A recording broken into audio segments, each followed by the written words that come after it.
আসসালামু আলাইকুম ওয়া রাহমাতুল্লাহি ওয়া বারাকাতুহু।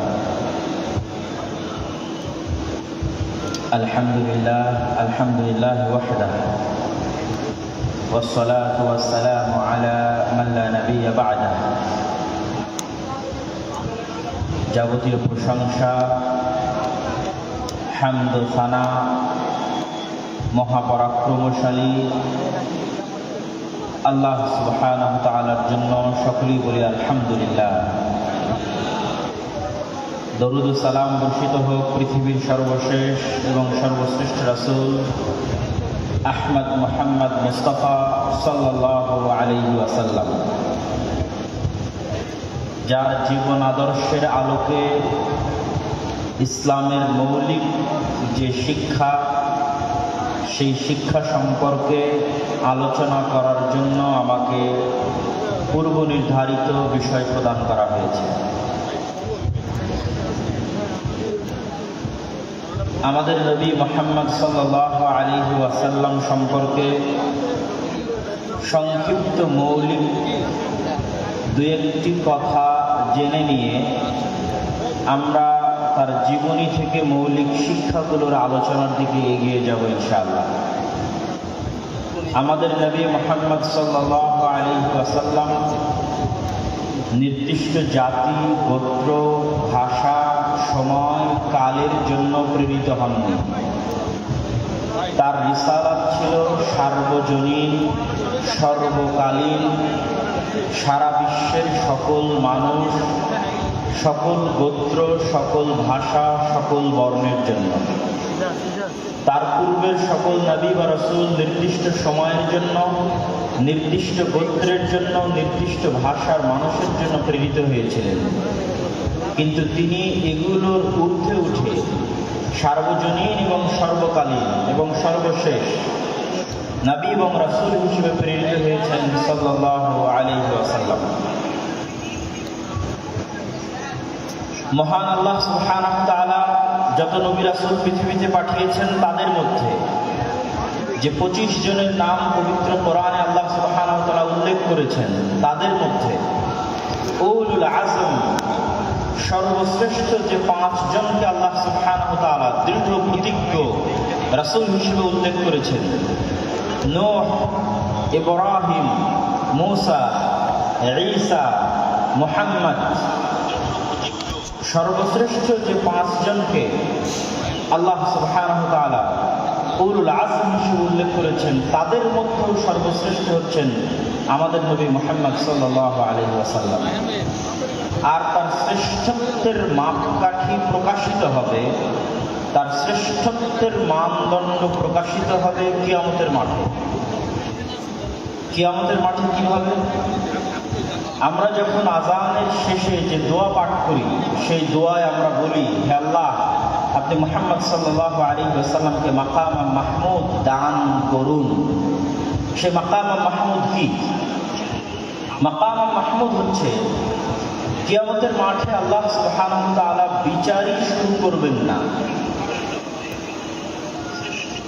বিচার যখন শুরু করবেন না, তখন কিয়ামতের মাঠের ভয়াবহতায় কাফের, মুশরিক, মুনাফিক তো বহু দূরের কথা, যারা মুমিন নেককার বান্দা, তারাও বিপদগ্রস্ত, অসহায় অবস্থার মধ্যে থাকবে। সেই বিপদগ্রস্ত এবং অসহায়ত্ব থেকে বাঁচার জন্য তারা নবীদের শরণাপন্ন হবে। প্রথমে আদম, তারপরে নূহ, তারপরে ইব্রাহিম, তারপরে মূসা, তারপরে ঈসা, এইভাবে যত বড় বড় নবী আছে তাদের কাছে যাবে এবং বলবে, আপনারা আজকে একটু আল্লাহর সাথে কথা বলেন, আল্লাহকে বলেন তিনি যেন দ্রুত বিচার শুরু করেন। মানুষের জান্নাত হোক অথবা জাহান্নাম হোক, বিচার হয়ে যাবে। বিচারের মাঠে ভয়াবহতা এত বেশি থাকবে। তো সেই দিন কোন নবী এবং রাসূল আল্লাহ সুবহানাহু ওয়া তাআলার সামনে কথা বলার সাহস করবেন না। যেমনটি পবিত্র কোরআনে আল্লাহ সুবহানাহু ওয়া তাআলা বলেছেন, মান যাল্লাযী ইয়াশফা'ু ইনদাহু ইল্লা বিইযনিহি, আছে কি কেউ কোন ক্ষমতাধর, শক্তিশালী, পাওয়ারফুল রাজা, বাদশাহ, প্রধানমন্ত্রী, ব্যবসায়ী, সম্পদশালী, যে সাহস করবে কিয়ামতের মাঠে আল্লাহর সাথে কথা বলার, আল্লাহর অনুমতি ব্যতীত এমনকি কোনো ক্ষমতাধর, শক্তিশালী, সাহসী, বিত্তশালী, সম্পদশালী মানুষ আছে? এটির চ্যালেঞ্জ আল্লাহ সুবহানাহু ওয়া তাআলা নিজের কোরআন মাজিদে দিয়েছেন আয়াতুল কুরসির মধ্যে। সেই চ্যালেঞ্জের মুখোমুখি হয়ে কোনো নবী রাসূল সেই দিন আল্লাহ সুবহানাহু ওয়া তাআলার সামনে কথা বলার সাহস করবেন না। আদম আলাইহিস সালাতু ওয়াস সালাম থেকে নিয়ে শুরু করে সকল নবী রাসূল বলবেন, আজকে আল্লাহ সুবহানাহু ওয়া তাআলা আমার উপর এত রাগান্বিত, আজকে আল্লাহ সুবহানাহু ওয়া তাআলা আমার প্রতি এত ক্ষিপ্ত যে আজকে আমি তার সামনে কথা বলার মতো আমার কোনো সাহস, কোনো শক্তি আমার নাই। এইভাবে ধীরে ধীরে মানুষ চলে যাবে সর্বশেষ নবী মুহাম্মদ সাল্লাল্লাহু আলাইহি ওয়াসাল্লামের সামনে, আর তিনিও আল্লাহর সাথে সরাসরি কথা বলবেন না, বরং তিনি সরাসরি সিজদায় পড়ে যাবেন। কতদিন সিজদায় থাকবেন তা তিনি নিজেও জানেন না। তিনি সিজদায় এমন ভাষায়, এমন বাক্যে আল্লাহর প্রশংসা করবেন যা কোনোদিন দুনিয়াতে করেননি, যা তখন আল্লাহ সুবহানাহু ওয়া তাআলা তাকে শিখিয়ে দিবেন। দীর্ঘ এক সময় অতিক্রম হওয়ার পর, যতক্ষণ আল্লাহ চাইবেন, সেই সময় অতিক্রম হওয়ার পর আল্লাহ বলবেন, ইয়া মুহাম্মাদ ইরফা রাসাক সাল তু'তা ওয়াশফা তুশফা, মুহাম্মদ মাথা উঠাও, চাও দেওয়া হবে, সুপারিশ করো গ্রহণ করা হবে। এই যে কিয়ামতের মাঠে আদম থেকে নিয়ে কিয়ামত পর্যন্ত কোটি কোটি মানুষ এবং জিনের সামনে মুহাম্মদ সাল্লাল্লাহু আলাইহি ওয়াসাল্লামের যে শ্রেষ্ঠত্ব প্রকাশ পাচ্ছে, এই শ্রেষ্ঠত্বকে বলা হয়েছে মাকাম মাহমুদ। আমি মুহাম্মদ সাল্লাল্লাহু আলাইহি ওয়াসাল্লাম সম্পর্কে আমার আলোচনা দীর্ঘায়িত না করে এতটুকু বলেই এই পর্বের আলোচনা শেষ করছি। তিনি পৃথিবীর ইতিহাসে সর্বশেষ নবী এবং রাসূল এবং সর্বশ্রেষ্ঠ মানব, এবং অল্প সময়ের মধ্যে পৃথিবীকে প্রভাবিত করতে পারে এরকম সর্বশ্রেষ্ঠ বিপ্লবের জন্মদাতা। মাত্র 23 বছর তিনি পৃথিবীতে এমন এক বিপ্লব সৃষ্টি করেছেন যার প্রভাব পৃথিবীর ইতিহাসের সবচেয়ে সুদূর প্রসারী এবং সবচেয়ে প্রভাব বিস্তারকারী বিপ্লব। এবার আমরা চলে যাই রাসূলুল্লাহ সাল্লাল্লাহু আলাইহি ওয়াসাল্লামের জীবনে শিক্ষাগত বা জ্ঞানগত কি মৌলিক শিক্ষা এবং আদর্শ আমাদের জন্য রয়েছে। এই পয়েন্টে যাওয়ার আগে একটু ভূমিকা স্বরূপ আমাকে দুটি কথা বলে নিতে হবে। প্রথমত, আমরা জ্ঞান এবং শিক্ষা বলতে কি বুঝবো, মুহাম্মদ সাল্লাল্লাহু আলাইহি ওয়াসাল্লামের এনে দেওয়া জ্ঞান এবং শিক্ষা বলতে কি বুঝবো, তা জানার জন্য আমাদের একটু ভূমিকা থাকতেই হবে। আল্লাহ সুবহানাহু ওয়া তাআলা যখন মানুষকে সৃষ্টি করেন, তখন তিনি মানুষের শত্রু সৃষ্টি করেছেন। একটা গেমিং সফটওয়্যার যখন ডেভেলপ করা হয়, তখন সেখানে যেমন নায়ক থাকে তেমনি এনিমি বা শত্রু থাকে। আমরা যখন মাঠে ফুটবল খেলি তখন দুই পক্ষ থাকে, যখন ক্রিকেট খেলি তখন দুই পক্ষ থাকে। দুই পক্ষ ছাড়া কোনো প্রতিযোগিতা, কোনো খেলা, কোনো গেম সম্ভব নয়। আল্লাহ সুবহানাহু ওয়া তাআলা যখন এই পৃথিবী সৃষ্টি করেন বা এই পৃথিবীর সফটওয়্যার ডেভেলপ করেন, তখন তিনি এই পৃথিবীতে যে খেলা, যে গেম, যে প্রতিযোগিতা শুরু করেছেন, তাতে মানুষের শত্রু তৈরি করে দিয়েছেন। নাহলে মানুষ খেলবে কার বিরুদ্ধে, কার সাথে লড়াই করে টিকে থাকবে দুনিয়াতে, কার বিরুদ্ধে যুদ্ধে জয়লাভ করার জন্য তাকে পরকালে পুরস্কার দেওয়া হবে, তার বিরুদ্ধে যুদ্ধ করে পরাজিত হওয়ার জন্য তাকে জাহান্নামে নিক্ষেপ করা হবে। গেম এবং খেলা হতে হবে উভয় পক্ষের পক্ষ থেকে, এবং রেফারিকে হতে হবে ন্যায় বিচারক, এবং সকলকে লেভেল প্লেইং ফিল্ড দিতে হবে। যেমনটা নির্বাচনের সময় বলা হয় যে সকল দলকে লেভেল প্লেইং ফিল্ড দেওয়া হোক, যেন সমানভাবে সে তার শক্তিকে কাজে লাগাতে পারে। ঠিক এই পৃথিবী ডেভেলপ করার সময় আল্লাহ সুবহানাহু ওয়া তাআলা মানুষ এবং মানুষের শত্রু একই সাথে সৃষ্টি করে দিয়েছে। একই সময় মানুষের সেই চিরন্তন শত্রু হচ্ছে ইবলিস, এবং ইবলিসের সেনাবাহিনী শায়াতিনাল ইনসি ওয়াল জিন, জিনদের মধ্যে থেকে শয়তান এবং মানুষদের মধ্যে থেকে শয়তান, তাদের সর্দার হচ্ছে ইবলিস। তাদের সাথে চিরন্তন যুদ্ধ আল্লাহ সুবহানাহু ওয়া তাআলা শুরু করে দিয়েছেন মানুষের। আপনি পবিত্র কোরআনের প্রথম থেকে থেকে নিয়ে শেষ পর্যন্ত অধ্যয়ন করেন, আল্লাহ সুবহানাহু ওয়া তাআলা আপনার শত্রু হিসেবে কাকে চিহ্নিত করছেন? যে আপনার গীবত করে, অপবাদ দেয়, আপনার জমি জায়গা দখল করে নিয়েছে তাকে, যে ইসরায়েল ফিলিস্তিনে মুসলমানদেরকে হত্যা করছে তাকে, যে ব্রাহ্মণ্যবাদী কট্টরপন্থী যারা মুসলমানদের উপর অত্যাচার করছে তাকে। জি না, আল্লাহ সুবহানাহু ওয়া তাআলা পবিত্র কোরআনে বারবার মানুষের জন্য শত্রু হিসেবে চিহ্নিত করেছেন শয়তানকে। ইন্নাশ শাইতানা লাকুম আদুউম মুবিন, শয়তান তোমাদের জন্য চিরন্তন এবং চিরস্থায়ী শত্রু। এই জন্য আপনি যখন কোরআন তেলাওয়াত করতে যান তখন আল্লাহ সুবহানাহু ওয়া তাআলা আপনাকে শিখিয়ে দিয়েছে যে কোরআন তেলাওয়াতের পূর্বে তুমি বলো আউযু বিল্লাহি মিনাশ শাইতানির রাজীম, যে হে আল্লাহ আমি বিতাড়িত শয়তান থেকে পরিত্রাণ চাচ্ছি।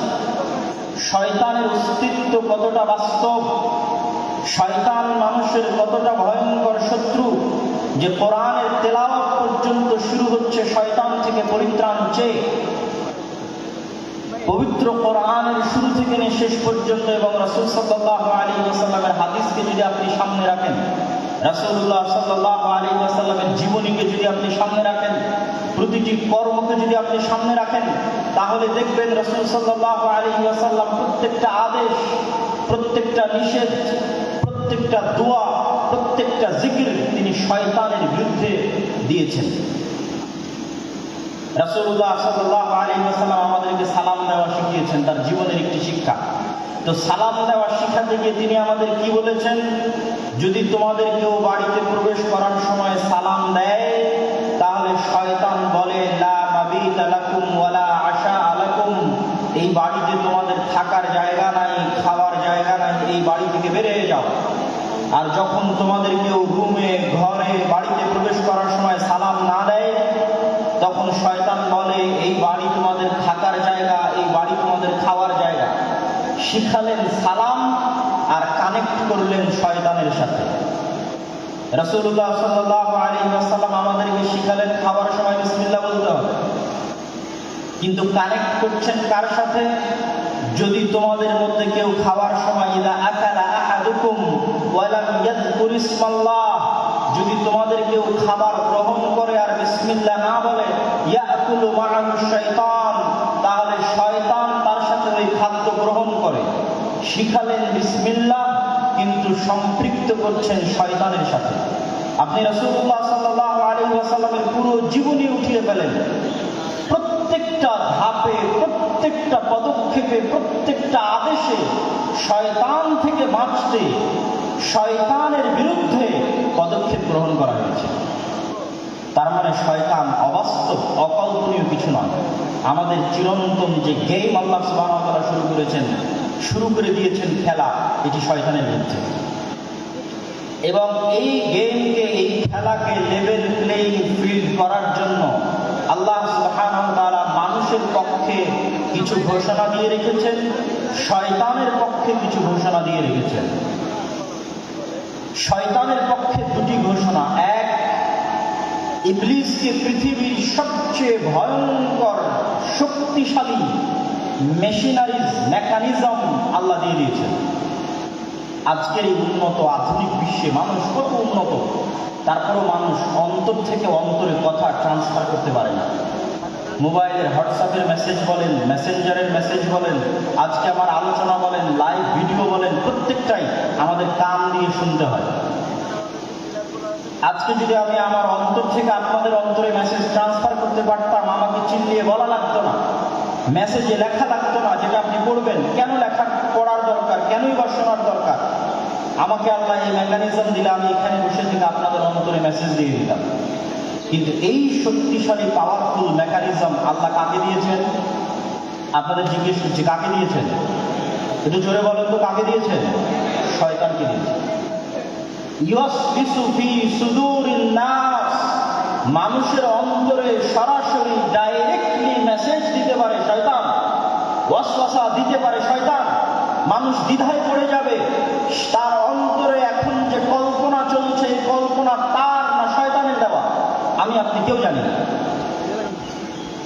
আমরা প্রত্যেক সময়ে যে কাজ করার সিদ্ধান্ত নিচ্ছি, এবং আমাদের অন্তরে কথা উদিত হচ্ছে, এই প্রত্যেকটি উদিত হওয়া কথা আমার নিজের শয়তানের পক্ষ থেকে আমরা জানি না। রাসূলুল্লাহ সাল্লাল্লাহু আলাইহি ওয়াসাল্লাম বলেছেন, এমন কোন মানুষ নেই ইল্লা ওয়ালাহু কারিনান, যার সাথে দুইজন বন্ধু সবসময় থাকে না। কারিনুম মিনাল মালাইকা ওয়া কারিনুম মিনাশ শাইতান, একজন থাকে ফেরেশতা বন্ধু, আরেকজন থাকে শয়তান বন্ধু। প্রত্যেক মানুষের সাথে সব সময় দুইজন বন্ধু তার সাথে আছে, এক ফেরেশতা বন্ধু, দুই শয়তান বন্ধু। তার অন্তরে প্রত্যেক যা কল্যাণকর কাজের ইচ্ছা জাগে তা সে ফেরেশতার পক্ষ থেকে ইলহাম, আর তার অন্তরে প্রত্যেক যা অকল্যাণকর কাজের ইচ্ছা জাগে তা সে ওয়াসওয়াসা, শয়তানের পক্ষ থেকে। আজকে আপনারা এখানে উপস্থিত হয়েছেন, আমি উপস্থিত হয়েছি, এই যে আমাদের অন্তরে এখানে আসার ইচ্ছা জাগ্রত হয়েছে, এই কল্যাণকর কাজের জন্য আমাদের ফেরেশতা বন্ধুর পক্ষ থেকে আমাদের অন্তরে কথা দেওয়া হয়েছে, আমাদের অন্তরে ইচ্ছা জাগ্রত করা হয়েছে। যাই সকালে যখন ফজরে ঘুমিয়ে থাকছি, রাসূলুল্লাহ সাল্লাল্লাহু আলাইহি ওয়াসাল্লাম তখনও বলেছেন শয়তানের কথা। যদি বাস্তব না হতো তিনি কেমনে বলতেন?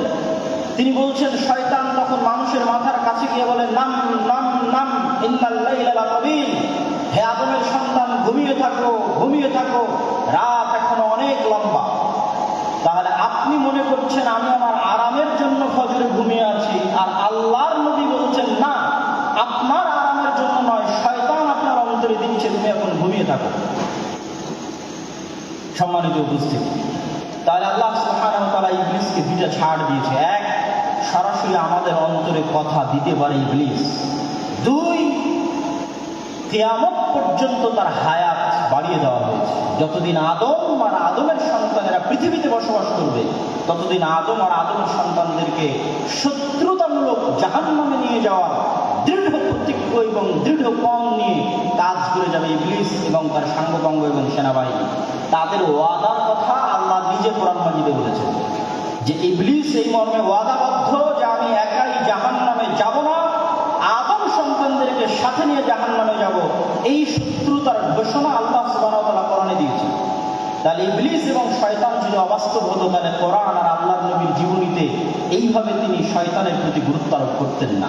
সম্মানিত উপস্থিতি, তাহলে এবার লেভেল প্লেইং ফিল্ডে ইবলিসের ক্ষমতা অনেক বেশি। তাহলে আদম সন্তানের জন্য কি থাকলো, আমার এবং আপনার জন্য কি থাকলো? কি দিয়ে আমরা শয়তানের বিরুদ্ধে এই যুদ্ধে বিজয়ী হব? এটি রাসূল সাল্লাল্লাহু আলাইহি ওয়াসাল্লামের জীবনের সবচেয়ে বড় মৌলিক শিক্ষা।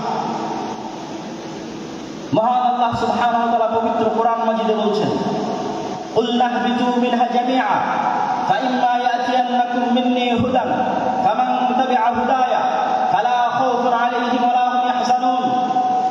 আল্লাহ সুবহানাহু ওয়া তাআলা আদেশ দিলেন ইবলিসকে আসমান থেকে নেমে যাওয়ার জন্য, আদেশ দিলেন আদম এবং হাওয়াকে জান্নাত থেকে নেমে যাওয়ার জন্য।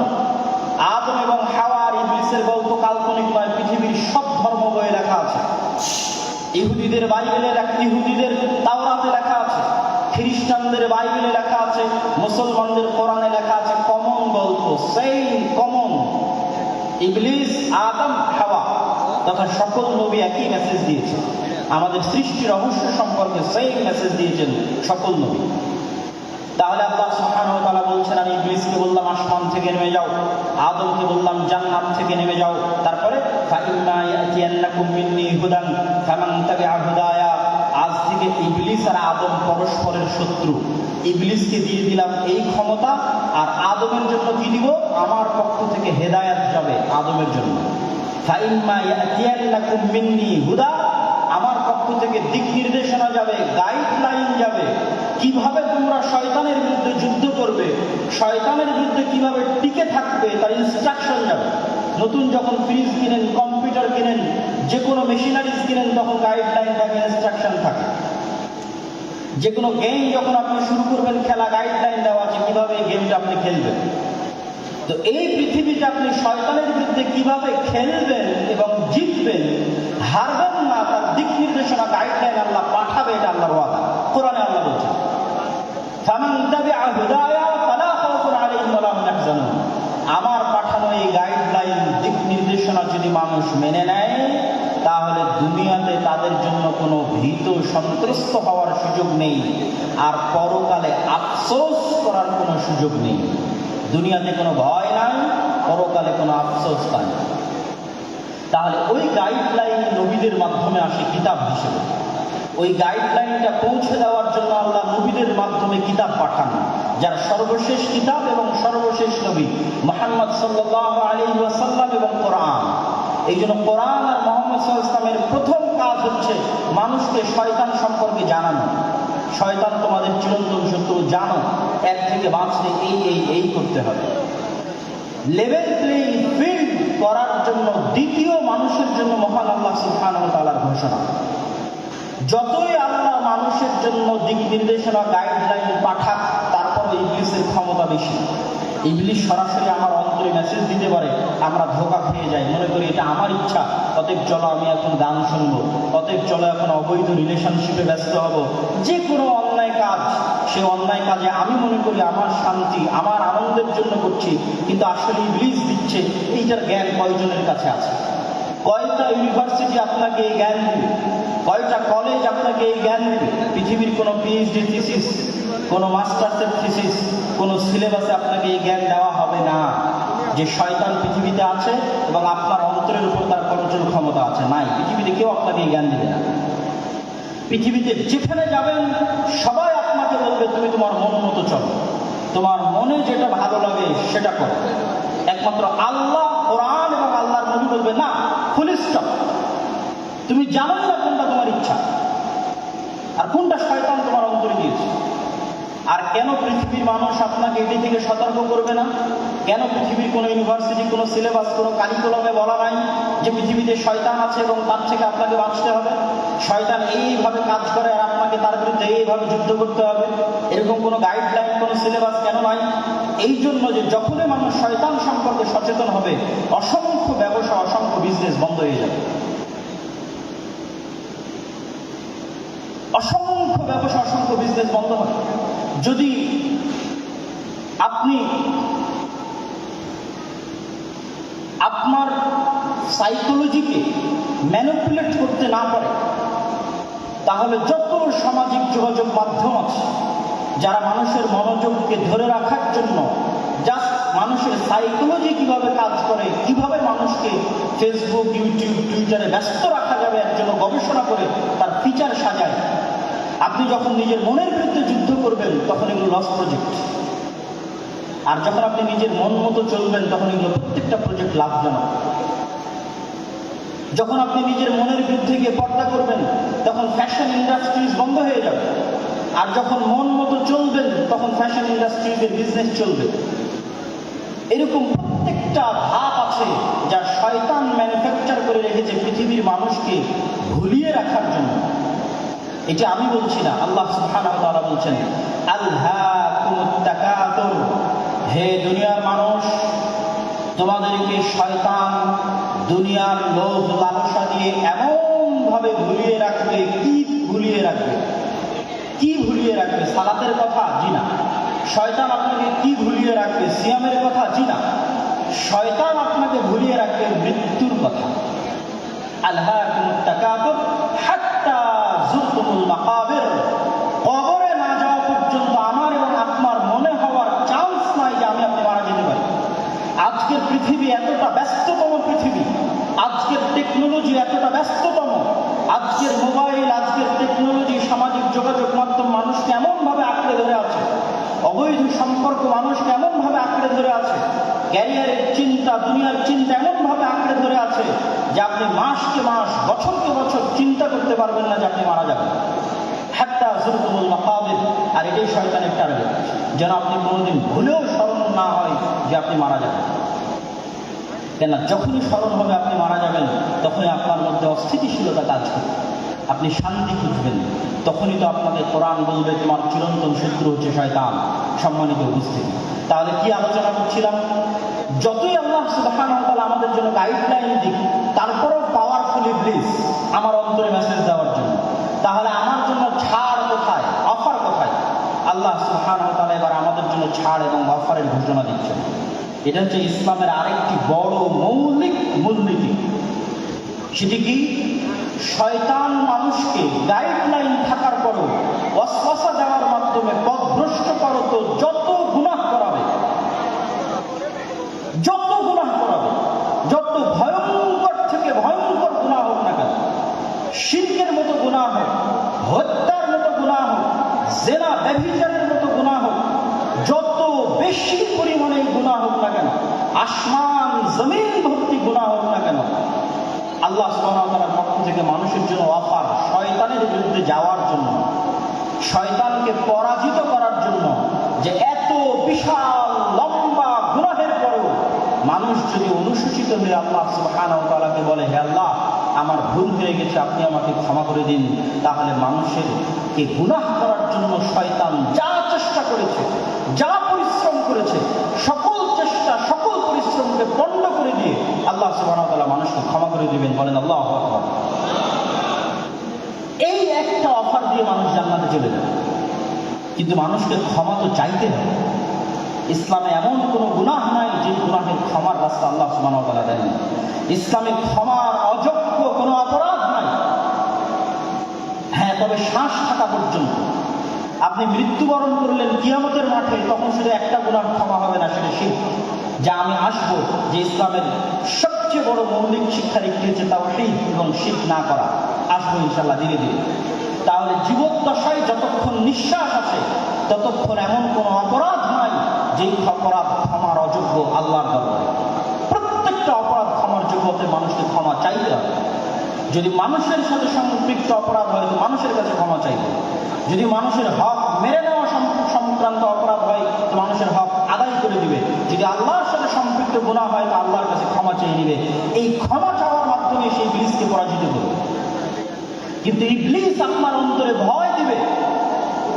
ইবলিসের একটা বড় বিজনেস হচ্ছে মানুষকে দারিদ্রতার ভয় দেখায়, মানুষকে নিরাশা করে। লা তাকনাতু মিন রাহমাতিল্লাহ। ইবলিস আপনাকে ভয় দেখাবে আপনি অনেক বড় গুনাহগার, আপনি ক্ষমা চাইতে পারেন না, আল্লাহর দরজা আপনার জন্য বন্ধ হয়ে গেছে, আপনার অন্তরে হতাশা সৃষ্টি করবে। এটাই শয়তানের বিরুদ্ধে যুদ্ধ, যে ইসলামে কোনো হতাশা নাই। আপনি গুনাহগার যত বড়ই হন না কেন, আল্লাহ সুবহানাহু ওয়া তাআলার কাছে ক্ষমা চাইলে আল্লাহ ক্ষমা করে দিবেন। এবং ইসলামের দারিদ্রতারও কোনো ভয় নাই। সেই পয়েন্টগুলো তো আমি আসবো ইনশাআল্লাহ।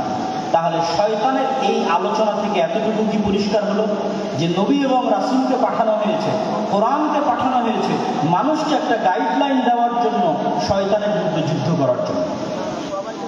কিন্তু এই জ্ঞান, এই যে গাইডলাইনের যে জ্ঞান, শয়তানের অস্তিত্বের যে জ্ঞান, এই জ্ঞানগুলো একসময় পৃথিবী থেকে উঠে যাবে এবং মানুষ পশুতে পরিণত হয়ে যাবে। রাসূলুল্লাহ সাল্লাল্লাহু আলাইহি ওয়াসাল্লাম বলছেন, ইন্নাল্লাহা লা ইয়াকবিদুল ইলমা ইনতিজাআন ইয়ানতাজিউহু মিনাল ইবাদ ওয়ালাকিন ইয়াকবিদুল ইলমা বিকবদিল উলামা। আল্লাহ সুবহানাহু ওয়া তাআলা জ্ঞানকে ছিনিয়ে নেন না। আল্লাহ সুবহানাহু ওয়া তাআলা জ্ঞানকে ছিনিয়ে নেন না, বরং আল্লাহ সুবহানাহু ওয়া তাআলা জ্ঞানকে উঠিয়ে নেন আলেমদের মৃত্যুর মাধ্যমে। জ্ঞান উঠে যাবে। রাসূলুল্লাহ সাল্লাল্লাহু আলাইহি ওয়াসাল্লাম আর এক হাদিসে বলেছেন, ইউরফাউল ইলম ওয়া ইনজালুল জাহল। জ্ঞান উঠে যাবে, মূর্খতা বর্ষণ করা হবে পৃথিবীতে। মূর্খতা বৃষ্টির মতো বর্ষিত হবে, আর জ্ঞান উঠে যাবে। আজকে যেহেতু আমাকে ইসলামের জ্ঞান কেন্দ্রিক মূলনীতি আলোচনা করতে বলা হয়েছে, তাহলে আপনাদের কাছে আমার প্রশ্ন, আমরা তো দিন দিন জ্ঞানের জগতে, ঊর্ধ্ব জগতে এগিয়ে যাচ্ছি, জ্ঞান এবং বিজ্ঞানের শীর্ষে আরোহণ করছি। সেখানে আল্লাহর নবী বলছেন জ্ঞান উঠে যাবে এবং মূর্খতা বর্ষিত হবে। তাহলে আমি এবং আপনি জানি না যে প্রকৃত জ্ঞান কোনটা, যে জ্ঞান আমাদের ইউনিভার্সিটি, আমাদের কলেজের সিলেবাসের মধ্যেই নাই। সেই জ্ঞানের আলোচনায় আজকে আমরা করছি। এই জ্ঞানটা উঠে যাবে। শয়তানের অস্তিত্বের জ্ঞান, শয়তানের সাথে যুদ্ধ করার জ্ঞান, শয়তানকে পরাজিত করার জ্ঞান, শয়তানের সাথে যুদ্ধ করে জিতে থাকার জ্ঞান পৃথিবী থেকে উঠে যাবে। তখন মানুষ ধীরে ধীরে পশুতে পরিণত হবে। আমরা এবং আপনারা স্বাভাবিক মানবিকতা বোধ হারিয়ে পশুতে পরিণত হব। সম্মানিত উপস্থিতি, এখন আসি আমরা শয়তানকে পরাজিত করব কিভাবে। রাসূলুল্লাহ সাল্লাল্লাহু আলাইহি ওয়াসাল্লাম তার জীবনী থেকে কি এমন শিক্ষা আমাদেরকে দিয়ে গেছেন যার মাধ্যমে আমরা শয়তানকে পরাজিত করতে পারি।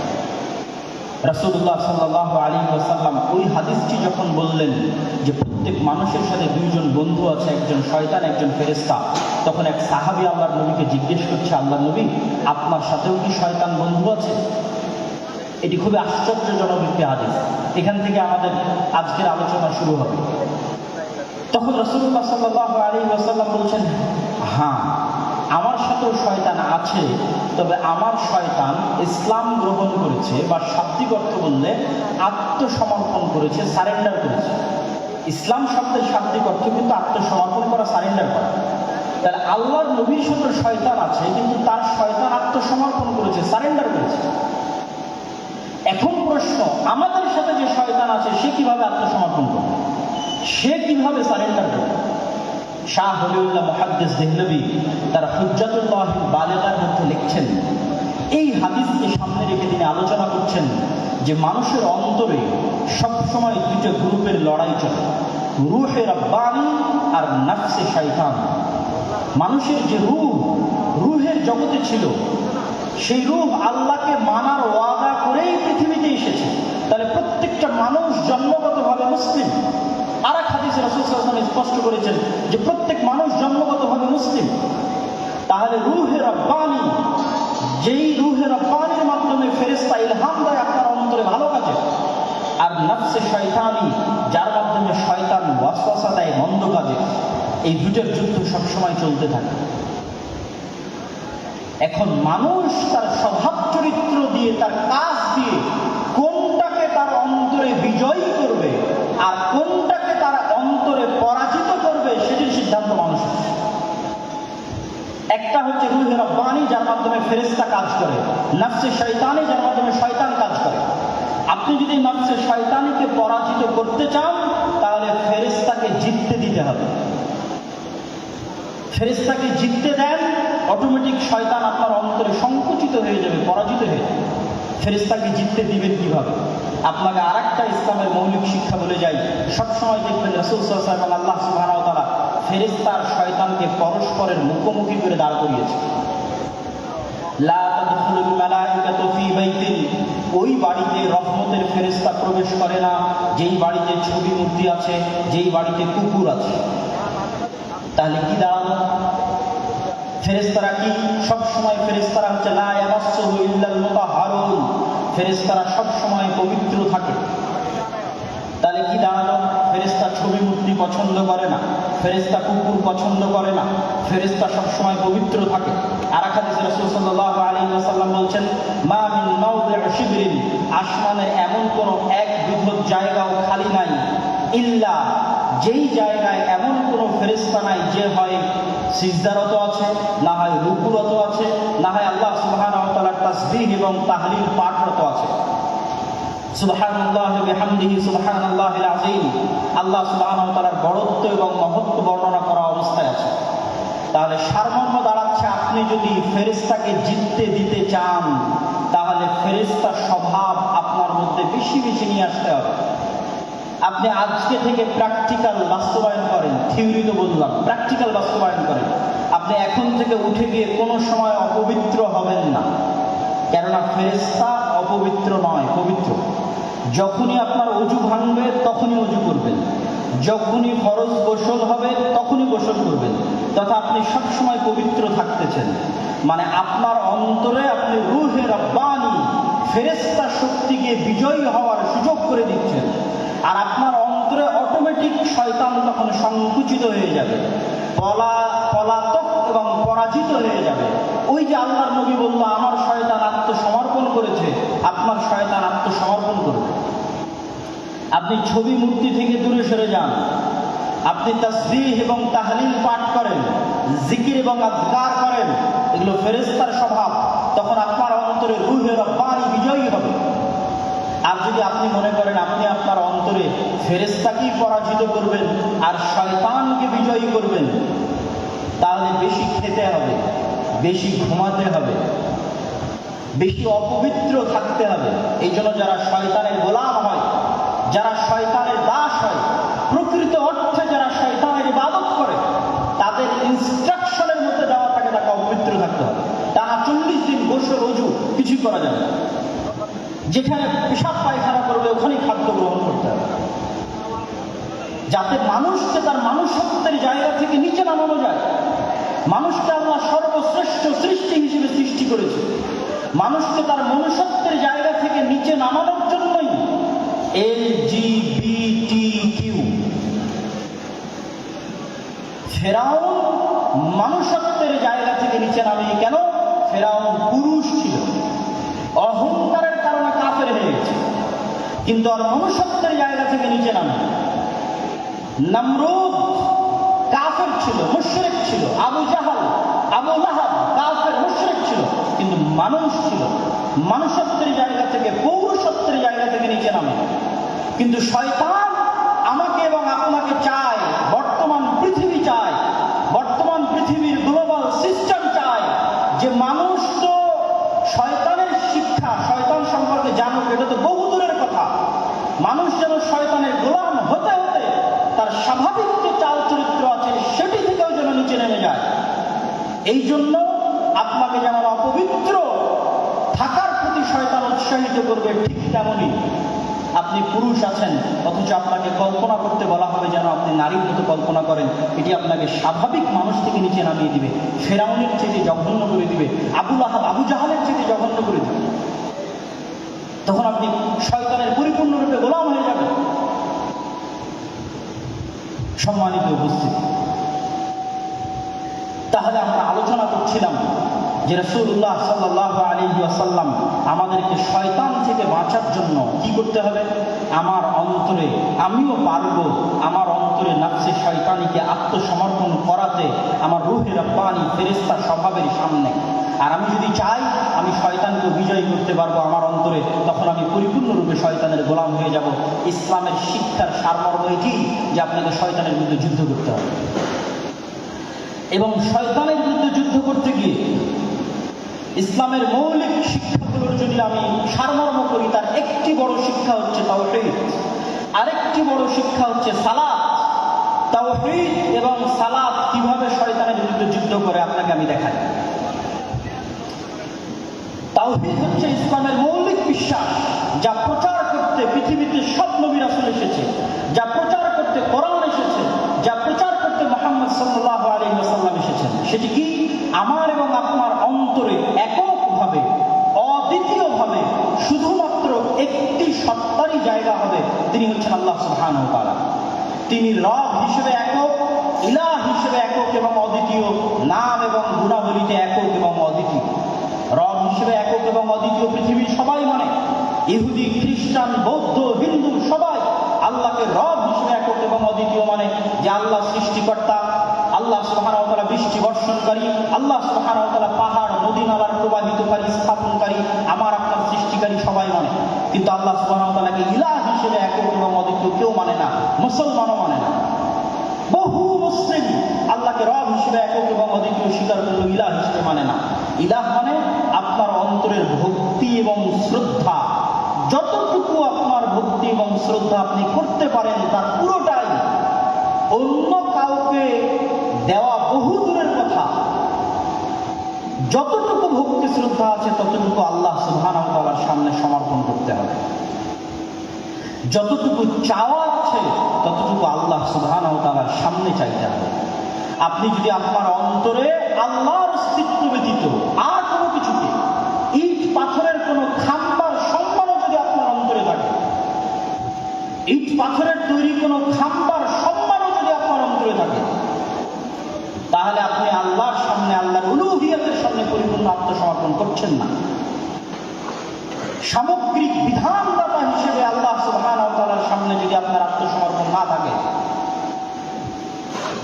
এমনকি ইবনুল কাইয়্যিম রাহিমাহুল্লাহ লিখছেন যে কোনো মানুষ যখন কোনো মেয়ের অন্ধ প্রেমে আসক্ত হয়, যদিও সেটা বউয়েরও হয়, স্ত্রীরও হয়, যে এমনভাবে প্রেমে আসক্ত যে তার স্ত্রী, তার প্রেমিকা যা বলে তাই শোনে, সেখানে আল্লাহর বিধিবিধানের ধার ধারে না, তখন সেও এক প্রকার শয়তানের গোলাম। তার অন্তর আল্লাহ সুবহানাহু ওয়া তাআলার উলুহিয়ত জায়গা করে নিতে পারে। তাহলে ইসলামের মৌলিক বিশ্বাসের একটি বড় বিশ্বাস হচ্ছে তাওহীদ। এই তাওহীদ যখন আপনার অন্তরে একবার প্রবেশ করবে, তখন এটা শয়তানের বিরুদ্ধে কেমনে যুদ্ধ করবে তা আপনাকে দেখায়। ইব্রাহিম আলাইহিস সালাতু ওয়াস সালাম একাই পৃথিবীতে, একক, সারা পৃথিবীর মানুষ তার বিরুদ্ধে, তিনি একাই শয়তানের বিরুদ্ধে যুদ্ধ করছেন। তো এই একাই শয়তানের বিরুদ্ধে যুদ্ধ করতে গিয়ে তিনি যে টিকে আছেন, তার অন্তরের এই শক্তি কোথায় থেকে আসে? তার অন্তরের এই শক্তি আসে তাওহীদের উপর পূর্ণ বিশ্বাসের কারণে। যেই মুমিন 100-তে 100 শতভাগ তাওহীদে বিশ্বাসী, সে পারমাণবিক বোমার চাইতেও শক্তিশালী। ইব্রাহিমের মতো, ইব্রাহিমকে আগুনে নিক্ষেপ করে দেওয়া হয়েছে, কিন্তু তার বিশ্বাস থেকে তিনি টলেননি। তার কনফিডেন্স লেভেল কোন পর্যায়ে থাকতে পারে, আত্মবিশ্বাস কোন শীর্ষ চূড়ায় থাকতে পারে যে তাকে আগুনে নিক্ষেপ করলেও তিনি টলেননি। আমাদেরকে কি করা হয়? তাওহীদের প্রতি বিশ্বাস দুর্বল করো তো আমাদেরকে হেজিটেশনে ফেলে দেওয়া হয়, দ্বিধায় ফেলে দেওয়া হয়। নতুন প্রজন্ম দিন মানতে পারে না কেন? হেজিটেটেড থাকে, ফ্রাস্ট্রেশনে থাকে, হতাশায় থাকে, দ্বিধায় থাকে। আমি যদি দাঁড়িয়ে রাখি, মানুষ কি বলবে? আমি যদি সালাত আদায় করি, সমাজ কি বলবে? আমি যদি শুধু এই চাকরি ছেড়ে দিই, তাহলে খাবো কি? এই যে প্রত্যেক পয়েন্টে হেজিটেশন, এগুলো আসে কেন? তাওহীদের প্রতি বিশ্বাস দুর্বল থাকার কারণে।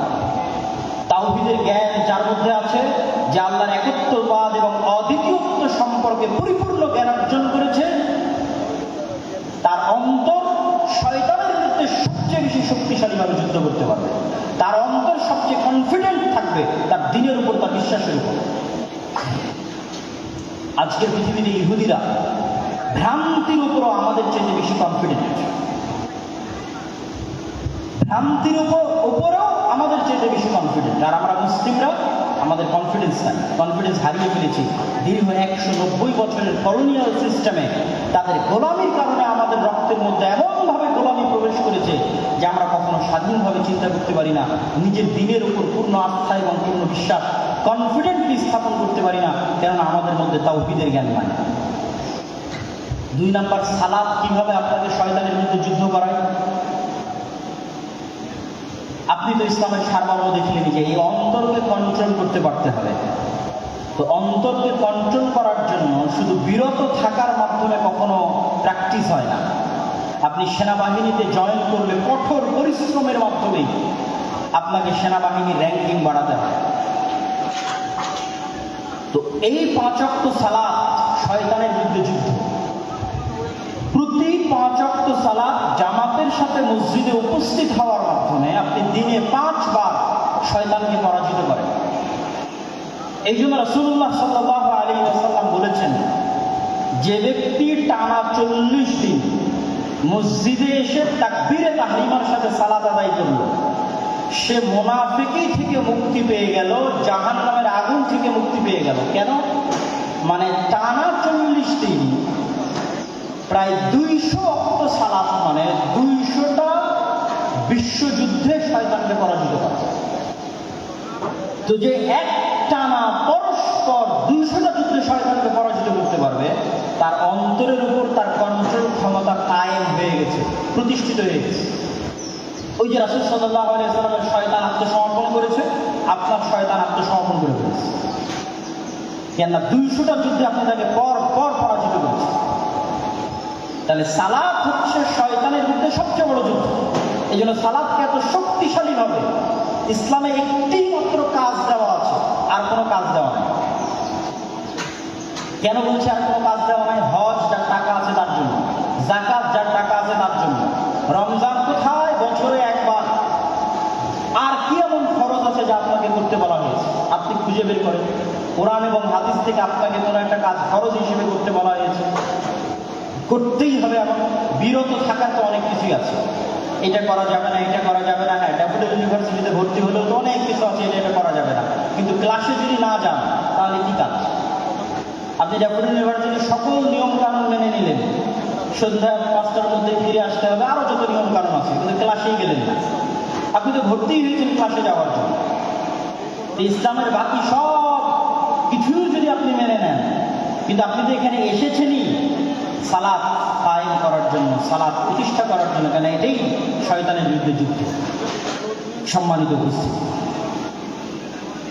ইসলামের সারমর্ম বলতে গিয়ে আমরা যে পয়েন্টগুলো তুলে ধরছি তার মধ্যে ইসলামের মৌলিক শিক্ষা বলতে গিয়ে তার মধ্যে 1 নম্বর আমরা শয়তানের বিষয়টি তুলে ধরেছি। 2 নম্বর শয়তানের বিরুদ্ধে যুদ্ধ করতে গিয়ে তাওহীদের কি ভূমিকা সেটি তুলে ধরলাম। 3 নম্বর শয়তানের বিরুদ্ধে যুদ্ধ করতে গিয়ে সালাতের কি ভূমিকা সেটি তুলে ধরলাম। এবার আমরা আসি ইসলামের সামগ্রিক যে রূপটা আছে। ইন্নাদ-দীনা ইনদাল্লাহিল ইসলাম, Islam is a complete code of life. আমরা তো সবাই মুখস্থ, কিন্তু এটিকে আমরা বাস্তবে বুঝি যে ইসলাম হচ্ছে মানুষের সকল সামগ্রিক জীবনের বিধিবিধান, ব্যক্তি জীবন, পারিবারিক জীবন, সামাজিক জীবন, রাষ্ট্রীয় জীবন, প্রত্যেকটা জীবন, প্রত্যেকটা ধাপ কিভাবে চলবে তার পরিপূর্ণ দিক নির্দেশনা ইসলামে দেওয়া আছে। এই পরিপূর্ণ দিক নির্দেশনা সম্পর্কে আল্লাহ সুবহানাহু ওয়া তাআলা কোরআন মাজিদে বলেছেন, ওমাই ইয়াবতাগি গায়রাল ইসলামি দীনা, যে ব্যক্তি ইসলামের এই কমপ্লিট কোড অফ লাইফ থাকার পরে অন্য আর কোনো জীবন বিধান অনুসন্ধান করবে তার পক্ষ থেকে সেটি গ্রহণ করা হবে না। আজকে নতুন করে বাংলাদেশে লালনবাদ, মানে ইসলাম যদি কমপ্লিট কোড অফ লাইফ আপনি মনে না করেন তো আপনার কোনো না কোনো কিছু পূরণ করার জন্য কোনো না কোনো থিওরি লাগবে। রাষ্ট্র পরিচালনার জন্য গণতান্ত্রিক থিওরি লাগবে, ডেমোক্রেটিক্যাল অবকাঠামো লাগবে, ঠিক আরও অনেক কিছুর জন্য আরও অনেক কিছু লাগবে, সেগুলো বলতে চাচ্ছি না। কিন্তু আপনাকে বুঝতে হবে যে ইসলাম হচ্ছে একটি সামগ্রিক জীবন বিধান এবং পৃথিবীর সকল মানুষের জন্য, এবং পৃথিবীর সকল মানুষ আল্লাহ সুবহানাহু ওয়া তাআলার কাছে সমান। ইসলামের কাছে পৃথিবীর সকল মানুষ সমান, সাদা কালো, হিন্দু বৌদ্ধ খ্রিস্টান মুসলিম সকল মানুষ মানুষ হিসেবে সমান। আল্লাহ সুবহানাহু ওয়া তাআলা পবিত্র কোরআন মাজিদে বলছেন, ইয়া আইয়ুহান নাস ইন্না খালাকনাকুম মিন যাকারিন ওয়া উনসা, আমি তোমাদেরকে সৃষ্টি করেছি এক পুরুষ এবং এক নারী হতে, ওয়া জাআলনাকুম শুউবান ওয়া কাবাইলা, আর তোমাদেরকে জাতি গোত্রে ভাগ করে দিয়েছি। তাহলে সব মানুষকে আল্লাহ মানুষ হিসেবে সম্বোধন করেছেন, আদমের সন্তান হিসেবে সম্বোধন করেছেন। আল্লাহর নবী কি বলেছেন, ইয়া আইয়ুহান নাস, হে দুনিয়ার মানুষ, ইন্না রাব্বাকুম ওয়াহিদ, তোমাদের প্রতিপালক একজন, ওয়া ইন্না আবাকুম ওয়াহিদ, আর তোমাদের সকলের পিতা একজন। জো বাইডেনের পিতা আর ডক্টর ইউনূসের পিতা একজন। ইন্না আবাকুম ওয়াহিদ, তোমাদের সকলের পিতা একজন, তিনি হচ্ছে আদম। অতএব পৃথিবীর সকল মানুষ সমান, নো ডিসক্রিমিনেশন, কোনো বৈষম্য নাই আল্লাহ সুবহানাহু ওয়া তাআলার কাছে। ইসলামের কাছে কোনো বৈষম্য নাই। তাহলে ইসলামের যোগ্যতার মাপকাঠি কি? যেমন ছাত্ররা কোটার বিরুদ্ধে আন্দোলন করেছে, কোটা সংস্কার। ইসলামে কোনো কোটা সিস্টেম আছে নাকি জান্নাতে যাওয়ার জন্য? নাই। ইসলামের যোগ্যতার মাপকাঠি এমন যেটা সকলেই অর্জন করতে পারবে। ইন্না আকরামাকুম ইনদাল্লাহি আতকাকুম, তুমি কালো হও সাদা হও, তুমি টাকা পয়সাওয়ালা হও আর গরিব হও আর ধনী হও, যে লেভেলে থাকো না কেন, প্রধানমন্ত্রী হও রিক্সাওয়ালা হও, জান্নাতে যাওয়ার জন্য কোনো কোটা নাই। একটাই সিস্টেম যেটা প্রধানমন্ত্রীও আয়ত্ত করতে পারবে, রিক্সাওয়ালাও আয়ত্ত করতে পারবে, সেটা তাকওয়া, পরহেজগারিতা, আল্লাহ ভীরুতা। ওমান ইয়াত্তাকিল্লাহ ইয়াজআল লাহু মাখরাজা ওয়া ইয়ারযুকহু মিন হাইথু লা ইয়াহতাসিব, আর যে ব্যক্তি আল্লাহকে ভয় করবে আল্লাহ পৃথিবীতে চলার জন্য তার রাস্তা বের করেই দিবেন। যেভাবেই হোক, যেখান থেকেই হোক, তার রাস্তা আল্লাহ বের করবেনই করবেন। ওয়া ইয়ারযুকহু মিন হাইথু লা ইয়াহতাসিব, আর এমন জায়গা থেকে আল্লাহ তার রিজিকের ব্যবস্থা করে দিবেন যেখান থেকে সে নিজেও কল্পনা করতে পারে না। ওয়া ইয়াতাওয়াক্কাল আলাল্লাহ ফাহুয়া হাসবুহ, আর যে ব্যক্তি আল্লাহর উপর পূর্ণ আস্থা রাখে আল্লাহ তার অভিভাবক হিসেবে যথেষ্ট। নি'মাল মাওলা ওয়া নি'মান নাসির, আর তিনি সর্বশ্রেষ্ঠ অভিভাবক। সম্মানিত উপস্থিতি, তাহলে এই আয়াত থেকে ইসলামের সারমর্ম কিন্তু আমাদের সামনে ফুটে উঠল। এবার আমি বলি ইসলামের সফলতার মানদণ্ড কি? সফল তো হবেন তাকওয়া দিয়ে। সফলতার মানদণ্ড কি? তাকওয়া দিয়ে কি অর্জন করতে চান? আমাদের কাছে সাকসেসফুল ক্যারিয়ারের জন্য অসংখ্য মোটিভেশনাল স্পিকার আছে, স্পিচ আছে, কিন্তু ইসলামের দৃষ্টিতে সাকসেসফুল ক্যারিয়ার কোনটা? আল্লাহ সুবহানাহু ওয়া তাআলা কোরআন মাজিদে বলছেন, ফামান যুহজিহা আনিন নার ওয়া উদখিলাল জান্নাহ ফাকাদ ফাজ। সফল সেই, সাকসেসফুল ক্যারিয়ার তারই যে কিয়ামতের মাঠে দেখবে তাকে জাহান্নাম থেকে বাঁচিয়ে দেওয়া হচ্ছে এবং তাকে জান্নাতে প্রবেশ করার সুযোগ দেওয়া হচ্ছে। সে হচ্ছে সাকসেসফুল ক্যারিয়ারের অধিকারী। সফলতার মানদণ্ড হচ্ছে আমি জান্নাতে যেতে পারলাম কিনা, না আমি জাহান্নামে চলে গেলাম। সম্মানিত উপস্থিতি, আমি ইসলামের সামগ্রিক এবং সার্বিক একটি চেহারা আপনাদের সামনে তুলে ধরি। ব্যক্তি জীবনের আলোচনা হলো, পারিবারিক জীবনে ইসলাম দুটি জিনিস চায়। এক, বংশ সুরক্ষা করতে, মানুষ যেন তার পিতৃ পরিচয় হারিয়ে না ফেলে, এই জন্য জেনা সহ সকল অবৈধ সম্পর্ক নিষিদ্ধ করে দেওয়া হয়েছে।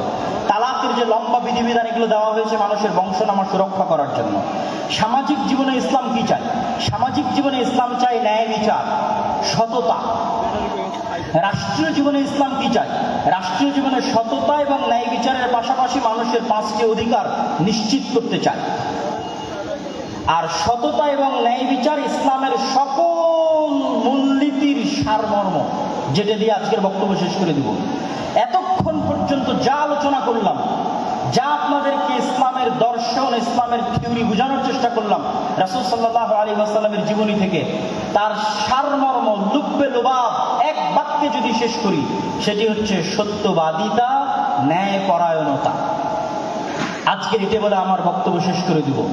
দুঃখজনক হলেও সত্য, আমরা মুসলমানেরা মনে করে নিয়েছি, ছাত্র ভাইদের দৃষ্টি আকর্ষণ করছি, আমার আলোচনার সকল পয়েন্ট যদি ভুলে যান, এই শেষের পয়েন্টটা আর শুরুতে যে শয়তানের আলোচনা করেছিলাম, এই দুটো পয়েন্ট বলবেন না।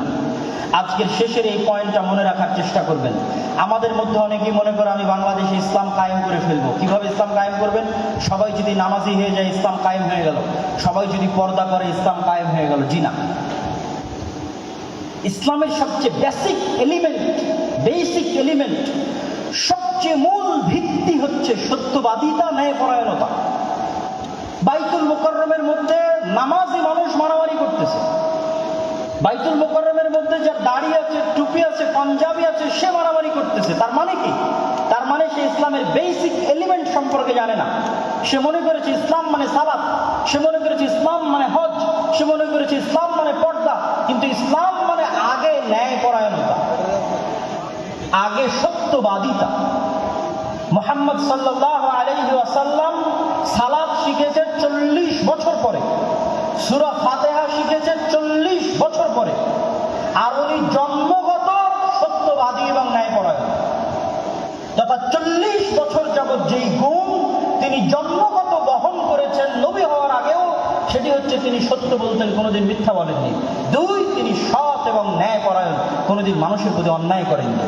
পৃথিবীতে আল্লাহ যত নবী রাসূল পাঠিয়েছেন, প্রত্যেক নবী রাসূলকে নবী হওয়ার আগে এই দুটি মৌলিক গুণাবলীর অধিকারী হতে হয়েছে। এক, সত্য কথা বলতে হবে, ন্যায়পরায়ণ হতে হবে। কেন? এই গুণটা আল্লাহ সত্যবাদী, আল্লাহ ন্যায়পরায়ণ। আল্লাহ বলে দিয়েছেন, তিনি কিয়ামতের মাঠে বলেনি কোটার ভিত্তিতে বিচার হবে না, আর কোনো কিছুর ভিত্তিতে বিচার হবে না, উনি ন্যায়পরায়ণ। তিনি বলেছেন, ইন্নী হারামতু যুলমা আলাইয়া, আমি আল্লাহ আমার উপর অত্যাচার করাকে হারাম করে নিয়েছি। এই যে পৃথিবী সৃষ্টি করে দিলাম, গেম ওপেন করে দিলাম, সফটওয়্যার ডেভেলপ করে দিলাম, এখন এখানে প্লাস আর মাইনাস পয়েন্ট বাড়তে থাকবে, কমতে থাকবে। মনে করেন শেয়ার বাজার যে মেরে নিয়ে গেছে, ওর হয়েছে প্লাস প্লাস প্লাস, আর যার মেরে নিয়েছে ওর হয়েছে মাইনাস মাইনাস মাইনাস। এখন কিয়ামতের মাঠে আল্লাহ যদি এই প্লাস মাইনাসকে ক্যান্সেল করে জিরো না বানাতে পারেন, তাহলে আল্লাহ নন, নাউজুবিল্লাহ। এটা তার দাবি যে তিনি ন্যায়পরায়ণ। মানে পৃথিবীতে যা অন্যায় সংঘটিত হয়েছে, মানুষের সাথে তো বহু দূরের কথা, পশুর সাথেও যা অন্যায় সংঘটিত হয়েছে, তা তিনি মিটমাট করে দিয়ে পৃথিবীর রেজাল্ট করবেন জিরো। পৃথিবী যখন শুরু হয়েছিল তখন জিরো, আর পৃথিবীতে মানুষ যা অন্যায়, অনাচার, মারামারি, কাটাকাটি, ঢাকা বিশ্ববিদ্যালয়ে একজনকে অন্যায়ভাবে হত্যা করা হলো, ওই বিষয়ে রাসূল সাল্লাল্লাহু আলাইহি ওয়াসাল্লামের একটা হাদিস শুনেন। রাসূল সাল্লাল্লাহু আলাইহি ওয়াসাল্লাম বলছেন, লাউজতামা আল ইনসু ওয়াল জিন, সারা পৃথিবীর সব মানুষ আর সারা পৃথিবীর সব জিন মিলে যদি একজন নিরপরাধ মানুষকে হত্যা করে, তাহলে আল্লাহ সুবহানাহু ওয়া তাআলা সারা পৃথিবীর সব মানুষ আর সব জিনকে জাহান্নামে নিক্ষেপ করতে 2 বারও ভাববেন না, চুল পরিমাণও চিন্তা করবেন না। এটাই তার ন্যায়পরায়ণতার মাপকাঠি, তিনি ন্যায়পরায়ণ। তাহলে ইসলামের মূল শিক্ষা কি? ইসলামের মূল সারমর্ম কি? সত্যবাদী হওয়া, ন্যায়পরায়ণ হওয়া। প্রতিষ্ঠিত ছিল। এই ফ্যাসিজমে হাজারো ওসি, লক্ষ ডিসি, লক্ষ এসপি, নামাজি, হাজি, দরবেশ, সে মনে করেছে সালাত ইসলাম, কিন্তু সে তার দায়িত্বে ন্যায়পরায়ণ নয়। সে যে একজন ওসি হিসেবে সে ন্যায়পরায়ণ দায়িত্ব পালন করেনি। ডিসি, সচিব হিসেবে, এসপি হিসেবে, এসিল্যান্ড, সাব রেজিস্ট্রার তার পদের সাথে আমানতের খেয়ানত করেছে। অর্থাৎ সে ইসলাম বুঝে না। সে যতই সালাত আদায় করুক, যতই সিয়াম পালন করুক, সে বুঝে না ইসলাম কি। রাসূল সাল্লাল্লাহু আলাইহি ওয়াসাল্লাম বলেছেন, সাবআতু ইউদিল্লুহুমুল্লাহ ইয়াওমা লা যিল্লা ইল্লা যিল্লুহ। 7 শ্রেণীর মানুষকে আল্লাহ কঠিন কিয়ামতের মাঠে বিশেষ ছায়া দিবেন। তার 1 নাম্বার, আলেম নয়, হুজুর নয়, তাহাজ্জুদ গুজার নয়, পর্দাশীলা নয়, ইমামুল আদিল, যে তার দায়িত্বে ন্যায়পরায়ণ প্রিন্সিপাল, ওসি, ডিসি, প্রধানমন্ত্রী, প্রধান উপদেষ্টা, ন্যায়পরায়ণ সমন্বয়ক জান্নাতে যাবে। আরেকজন তাহাজ্জুদ গুজারের পূর্বে, আরেকজন সালাত আদায়কারীর পূর্বে।